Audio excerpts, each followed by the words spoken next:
everyone, so I am on to do my review. I am super excited. This is a spoiler review, so if you do not want to be spoiled for Zack Snyder's Justice League Snyder Cut 4-hour movie, then you might want to, go and watch it first and then come back. So I have warned you, so if I spoil you, it's not my fault. Now, I absolutely thoroughly enjoyed this movie. I thought it was absolutely spectacular. It was far better than the 2000, just going to call it 2017 version when I'm referring to it, guys. However, I will say, I know a lot of people don't like that one, but I actually did like the 2017 one. However, in saying that, I'm going to say I would give this one, the 4-hour long one, about an 8. I would say an 8 or a 9 out of 10, because it was fantastically well done. The tone of the movie, the visuals of the movie, the whole layout of the movie, it was darker and grittier, just like Zack Snyder's type of films, very, very dark in tone. More adult-esque, more villain-esque. I mean, Steppenwolf had a massively huge CGI upgrade, so I have to mention him. And he looked absolutely phenomenal. Like, how they changed him, just top-notch. How a villain should look, villain-esque. I was scared. And when he was in the Amazons, I thought it was fantastic how when all the darts were on him and he was just like shot them off. That was phenomenal. And what I want to say is the Justice League of 2017, I did really like. However, the whole Superman arc didn't really feel organic or natural to me. Whereas in this it did, which I will get to. Now I will say, guys, this was a 4-hour movie, so please bear in mind, me as a YouTube creator, I am never going to remember everything I want to say. This was a 4-hour movie, so I do have notes, so I hope you don't mind. Now, what I loved in this was, you see, I kind of think that the 2017 version was a wee bit rushed. It was, you could kind of tell that they were trying to cram it all in. Obviously, we know the story of Zack Snyder lost, sadly, his daughter, and then it was handed over to Joss Whedon. But I did still like the movie. I'd probably have given it about a 6 out of 10. So obviously, clearly, I'm giving this an 8 or a 9 out of 10. So I enjoyed this movie much more. Darkseid was only referenced in the 2017 version, whereas in this one we actually got him in the movie, which I feel added so much more depth to this movie. And even from the very opening, how this movie opened really did create a fantastic tone and much more depth to the movie. So Steppenwolf, who is Darkseid's uncle, I feel he was fantastic. It was great seeing Darkseid in there, and it was great seeing Darkseid's Omega beams, just very like, I suppose, Superman, only obviously Superman's goes straight forward, whereas Darkseid's just, his can go in any directions, any direction that he wants. And in a way, now I might just be talking nonsense here, but this is just me saying from watching. You know how in Guardians of the Galaxy you have Ronan and you have Thanos? Well, Ronan kind of, in a way, kind of put me in mind of like a Ronan of, like if you're looking at Marvel sort of type of thing. And then Darkseid was like your Thanos. Now, I'm not saying that they're the same or like, oh my gosh, they're so alike. I'm just saying that they kind of had the same sort of, I suppose, similarities. One was stronger than the other. One had more power, more authority than the other. So just kind of, I just wanted to touch on that because it kind of sort of put me in mind of that a little bit. Also, the Flash, played by Ezra Miller, I always loved him anyway, even in the 2017 version. I absolutely loved the Flash in this also. I think he's very comedic, very funny, and he kind of reminds me of a Marvel's Spider-Man portrayed by Tom Holland, because when you're in the middle of a fight and they come off with something really funny in the middle of a fight, and Tom Holland very much does that in Marvel, and as does Ezra Miller, who plays the Flash. And you know what, it's so hard for me, guys, to actually tell you who my favorite character was from this movie, from the Justice League, because they fleshed out each character so well. But I will try to give you a bit of a more definitive answer of that at the end. One thing I want to say was, talking of dark and gritty, I love the fact that we got to see, and so many of us wanted to see Superman in his black suit, because in the comics, when he has his rebirth, he is in a black suit, his black suit. So I thought that was really cool how he went into his black suit, and I really loved the fact that it explains better his whole story arc. For example, Cyborg, it was explained that they used the mother box to bring him back, to keep him alive. And then it explained that that was how they brought back Superman. So I felt that Cyborg's story connected sort of to Superman's story, and it also made it seem more organic, much more natural. I felt like Superman was so rushy in the 2017 one, whereas in this one he had so much more screen time, way more fleshed out.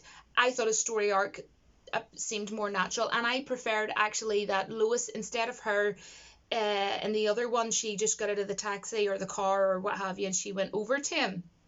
I didn't really like that whole kind of scene at all, really. Whereas in this version, she first sees him, she looks up at the sky, and he's up in the sky. And I really preferred that. So I just want to kind of talk about sort of like differences and things I preferred and stuff. I much preferred that. I just thought it was a bit of a mess, the whole Superman thing in Justice League. And that was kind of what my sort of bit of a downfall for that 2017 one, I would say.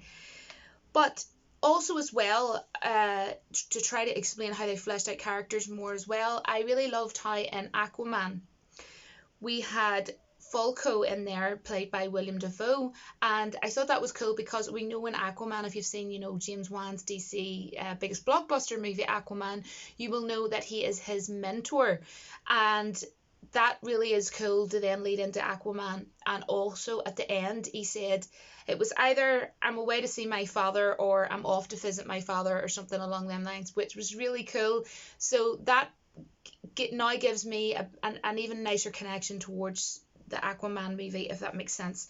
We also had fantastically Cyborg's story arc was really well done. They really concentrated on his character fantastically, especially the relationship between him and his father, how it all panned out, and that scene where the game that he missed of his son with all the snow, really heavy, thick snow falling. You all know I love snow if you've been around for a while.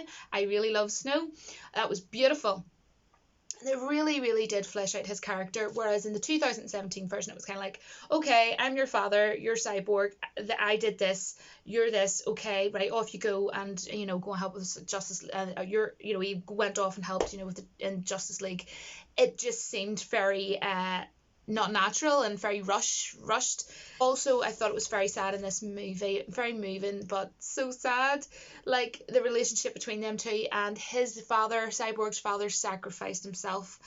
Now joke wise, as I was saying, I love Ezra Miller, I love the Flash. They cut out the part where he was talking to Batman about, obviously he wanted him to join, and he said, oh, I don't really work with people or something because they're very slow, and obviously because he's very fast, and they cut that out. I wish they hadn't cut that out, but it doesn't really matter because there was this joke where, when they were digging up the soil to get Superman out, he said to Cyborg, so Wonder Woman, do you think she'd be into younger men? And then he said, oh well, she's over 5,000 years old, so I think any guy is a younger guy, or something along them lines. I thought that was really hilarious. Also, I loved all of the new scenes that were put in there. There wasn't any scenes that were put in that I would want to complain about. I enjoyed all the new scenes. I enjoyed extended scenes. I enjoyed the extended scenes of the fight, especially with Steppenwolf, when he had created the shield dome. Everything was brilliant. The music was brilliant. The action was brilliant. The visuals were brilliant. All the characters got more time and what I love is they didn't focus on one character more than another too much to the point where it was noticeable. All the characters got perfect timing, and that's what I loved. And I preferred as well how I loved Wonder Woman in this. She was kicking ass. I loved how she was explaining in very much detail and very in depth to Batman all about the three mother boxes, and explaining the whole back history. And I've heard a couple of people complaining that was too much in depth. I would disagree. And she actually explained all this in his Batcave, in Bruce's Batcave. But in the 2017 Joss Whedon version, she was just walking along outside talking to him about it, but it wasn't as in-depth. And I actually preferred how in-depth she actually went into it. That's just my personal opinion. And the thing about this movie is it's a 4-hour movie, but I'll be honest, I couldn't believe it was 4 hours. It didn't feel like it. It just flew in because it was so well done and perfectly paced, and it was just a really, really fun ride. And I had really, really been looking forward to this movie, and to me it felt more like a 2.5-hour movie. Let me know down in the comments if you disagree. Some favourite parts of mine. Seeing Superman in his black suit, fantastic. And that's fan service as well, you know, because as I was saying with the comics and everything. And he shows up and Stefan goes, this is for Darkseid or something along them lines, and Superman just comes along and goes, not impressed. And I loved that. It was just how he done it with his face, like, not impressed. Absolutely fantastic. And then when Stefan tricked Cyborg, I thought that was so sly. He tricked him, you know, with his mom and dad and everything there. And then Superman helped him separate all the 3 mother boxes, and then freaking well Aquaman comes along with his trident and just smacks it right into Steppenwolf's back. And then we have kick-ass Wonder Woman, kick-ass Princess of the Amazons. We have Diana comes along and cuts off Steppenwolf's head. Heck to the freaking well, yes, you go Gal Gadot, you go. That was absolutely fantastic. I love that. I really, really did love that. Now, I want to talk about the dream sequence, because the dream sequence at the very end of it, this is Bruce's dream sequence, reminded me of the games Injustice. I love those games. I get too competitive. I love playing as Aquaman. Aquaman is my favourite to play in that. But anyways, it just reminded me of that, because in it, what basically happens is the characters turn evil, and that's kind of what he's seen before he woke up. But anyways, I absolutely loved seeing Joker played by Jared Leto. Now, personally, I did not like his version of Joker in Suicide Squad. If you did, that's great. You know, I'm nothing against anybody who did, but I didn't. But I think he got justice deserved, because I don't think it was his fault. I think it was the direction of the director, and I don't think it was any fault of his own. But I think he played really well, and although it was short-lived, it got to let us see that if he had got to play Joker in that kind of a way, he could have been a pretty half-decent or a pretty good Joker as well. And the other thing that I wanted to say was, it was really funny when Mira was standing and she said something to him. I can't remember. It was something like, how many people have you lost that you love? Or it was something along those lines anyway. But what I'm trying to get to is Joker turned around and went, "Au contraire, my little fish stick," to Mira. That was hilarious. And then he said to Bruce, "A truce, Bruce." And then he had his Joker card. That was absolutely hilarious. And obviously I knew from the last trailer that Martha was Martian Manhunter, so that was really cool. And I really hope that if you're watching this, that you have watched the movie. Otherwise, you know, I'm spoiling, because not everybody would have knew 100% from the trailer, but I knew that it was going to be Martian Manhunter, and obviously he was, you know, in the end as well. And another thing that I want to say is, look, this movie was phenomenal. This movie was more than what I expected. I knew it was going to be either great or really great, but it was amazing. It really was absolutely amazing. And I absolutely, just sometimes when I was watching the movie, I was kind of imagining myself playing Injustice. It kind of was giving me that vibes in certain couple of scenes, just especially with Aquaman. But what I will say is, they really did focus on the characters, and they really did focus on the story and what it's about. You know, Justice League, and the visuals were just so on point. And I'll be honest, I'm not a Ben Affleck fan in the sense of him being Batman. I never was. I didn't like Batman versus Superman, but would I tell you something, guys? Ben Affleck was fantastic in this. Gal Gadot was fantastic in this. Jason Momoa, Ezra Miller, everybody was fantastic in this, and they really did concentrate on all the characters. I can't complain about any of the characters. I can't complain about how the tone of this movie was, how the story went, any of it. All the new scenes were great, all the extended things were great, and it was beautiful how they finished off with hallelujah, hallelujah. But it was kind of sad because the reason for that, guys, in case you don't know, is that was either his daughter's favorite song or one of her favorite songs. And before that song came on, there was this beautiful I'm a singer songwriter and I play guitar, that had this beautiful very slow version of a piano version of the song Hallelujah. So yeah, I love this movie. I absolutely love this movie, and if I had to pick, I would say my two favorites was Superman and The Flash, but they were all amazing. Wonder Woman, everybody was amazing.